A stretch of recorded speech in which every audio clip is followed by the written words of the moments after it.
Bonjour les amis. Mon propos d'aujourd'hui concerne l'exagération, l'extrémisme, l'intégrisme sous toutes ses formes. Dans de nombreuses situations, on se rend compte que les gens vont à fond dans quelque chose. Par exemple, assez récemment, au moment où j'enregistre cette vidéo, nous sommes encore perturbés par le Covid-19. J'espère que ceux qui liront cette vidéo dans quelques mois ou années ne sauront plus de quoi je parle, mais pour le moment, ceux qui vont la lire aujourd'hui sauront de quoi je parle. Nous sommes embêtés avec ce Covid-19 et alors régulièrement, quelqu'un sort un truc miracle.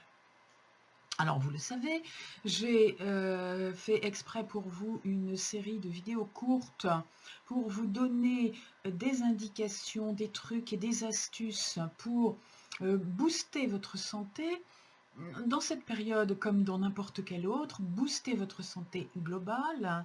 Et je vous ai donné un tas de conseils, notamment alimentaires. Et entre autres, je vous avais parlé des vitamines. Et je vous ai parlé à plusieurs reprises de la vitamine D, dont il semblerait qu'elle soit un élément sensible dans la complication de cette maladie.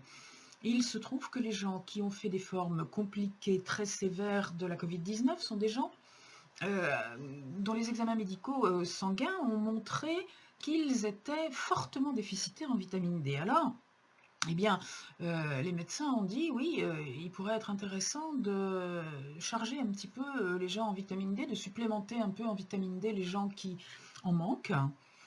Et bien évidemment, les vendeurs de vitamine D ont repris la balle au bond et se sont mis à vendre toute forme de compléments alimentaires à base de vitamine D. J'ai moi-même, à ce moment-là, enregistré une vidéo pour vous dire, eh bien oui, la vitamine D, je vous l'ai déjà recommandée dès le début de cette épidémie, comme toutes les autres vitamines qui favorisent une bonne immunité. Et je vous la recommande à nouveau. Et je vous donnais dans cette vidéo, et je vous donne toujours dans cette vidéo, les conseils alimentaires alimentaires et comportementaux, pour avoir un bon taux de vitamine D sanguin. Soleil, alimentation, etc. Or, je constate depuis quelque temps un gros vent de panique dans les milieux hospitaliers. Après avoir constaté d'ailleurs dans les rayons des magasins où je fais mes courses la disparition totale des boîtes de feuilles de morue. C'est intéressant. La feuille de morue, je vous le rappelle, est l'une des sources naturelles les plus fortes en vitamine D. Et les médecins hospitaliers commencent à paniquer en disant attention, attention, attention, on voit arriver des tas de gens qui ont pris des quantités énormes de compléments alimentaires à base de vitamine D, des ampoules de calciférol, des machins, des trucs et des bidules, et qui font une hypervitaminose D, parce que oui, les vitamines, si on en manque, eh bien c'est quelque chose qui peut avoir des conséquences sur la santé, mais pour la plupart des vitamines, il y en a qui s'évacuent de toute façon dans les urines très rapidement si on ne les utilise pas, donc on peut en absorber autant qu'on veut, ça n'est pas grave. D'autres, en revanche, se stockent dans l'organisme, et c'est le cas de la vitamine D, qui se stocke au niveau du foie. Et si on absorbe trop de vitamine D, eh bien on fait ce qu'on appelle une hypervitaminose. Avec un certain nombre de conséquences. Comme d'habitude, je ne listerai pas les symptômes pour ne pas nuire à nos amis hypocondriaques. L'hypervitaminose, c'est trop de vitamines. Tout ce qu'on appelle hyper, vous savez, c'est trop de quelque chose. Alors si je vous cite ça, c'est pas parce que j'ai envie de faire une vidéo sur la vitamine D, c'est parce que, croyant agir pour leur santé, croyant bien faire, mais l'enfer est pavé de bonnes intentions, vous le savez, les gens évitent une hypovitaminose qui pourrait peut-être, s'ils attrapaient la maladie, leur être nuisible. Ils attrapent en suralimentant leur organisme en vitamine D un état de santé aussi mauvais que s'ils avaient manqué de vitamines. Bon. Ça, c'est vrai pour les vitamines. C'est vrai pour énormément de choses.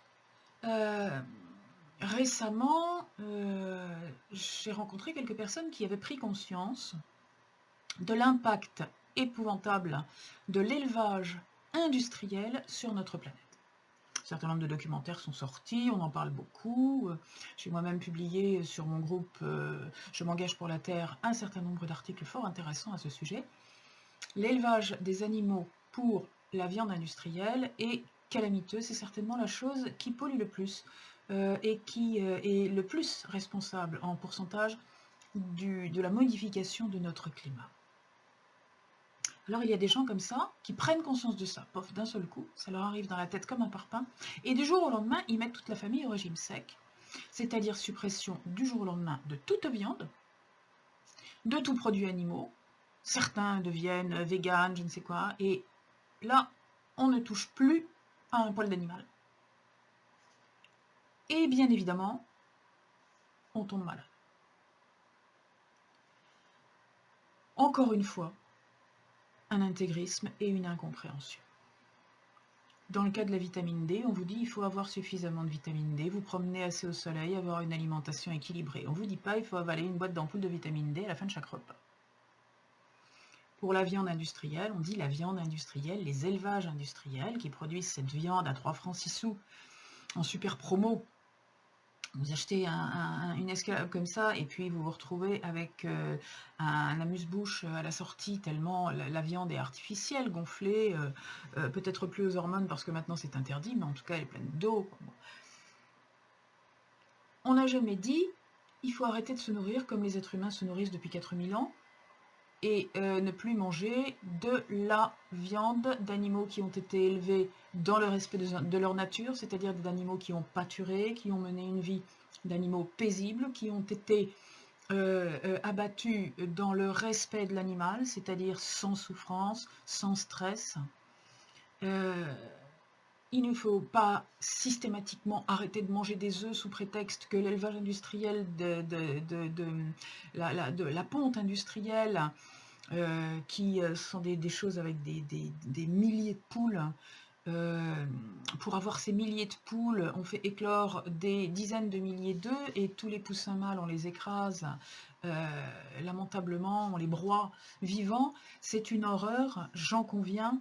Je suis la première à lutter contre ces choses-là, mais pour autant, est-ce que si vous avez chez vous, dans votre jardin, un coq et une poule, que vous laissez votre poule une fois par an couver sa douzaine d'œufs pour avoir ces quelques poussins, et que lorsque la poule est très vieille, commence à boiter, à ne plus pondre, ou que le coq commence à perdre toutes ses plumes et commence à ne plus y voir clair, là aussi, avec beaucoup de respect et de gratitude pour eux, vous les sacrifiez proprement pour en faire une bonne poule au pot et un bon coq au vin, ça n'a rien à voir. Ce sont deux mondes complètement différents. En Amérique latine, certaines ethnies indigènes, avant d'abattre un arbre pour faire du feu, lui demandent pardon et les remercient. Eh bien, entre cette personne qui va avoir de la gratitude pour l'arbre avec lequel elle va pouvoir chauffer toute sa famille pendant tout l'hiver, et les industries qui abattent des dizaines de milliers de kilomètres d'arbres dans les forêts équatoriales pour en faire des meubles pas chers, ou pour ne rien en faire du tout d'ailleurs et simplement y planter du soja OGM, que certains vont acheter pour remplacer la viande dont ils ne veulent plus parce qu'elle est mauvaise pour la planète, où est la logique dans tout ça?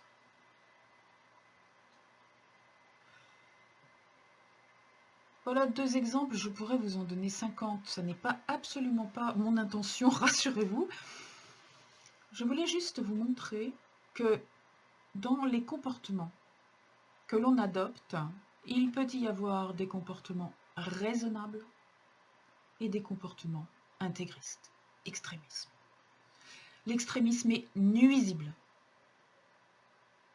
Le comportement raisonnable est toujours bon, le bon sens. Gardez le bon sens, gardez la raison.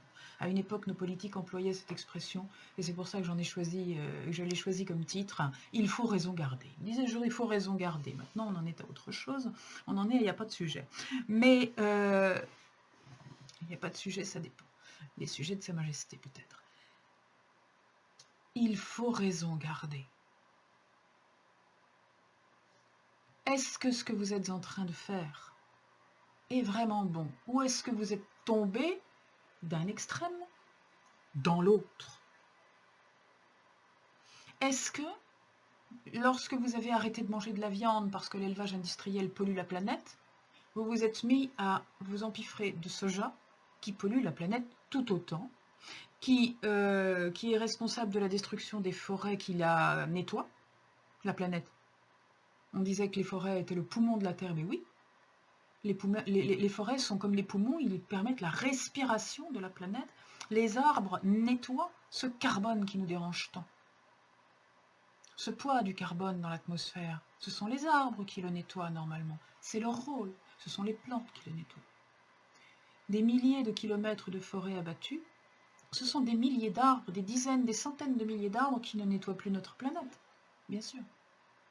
Donc, réchauffer d'un côté, polluer d'un côté et supprimer de l'autre côté la remédiation par la nature, eh bien, ce sont deux extrêmes qui sont mauvais. Comprenez-vous? C'est mon propos d'aujourd'hui, vous mettre en garde contre tout extrémisme, tout intégrisme. Tout blanc, ça n'est pas mieux que tout noir. Ce qui est intéressant, c'est le milieu. Ce qui est juste et bon est au milieu. La fameuse voie du milieu. Merci de prendre cela en considération. Oui, il y a beaucoup de comportements à changer, mais avant de changer, essayez de voir si vous n'êtes pas en train de tomber dans un comportement qui est pire que le précédent. Il ne faudrait pas que le remède soit pire que le mal. Bonne continuation, à la prochaine fois.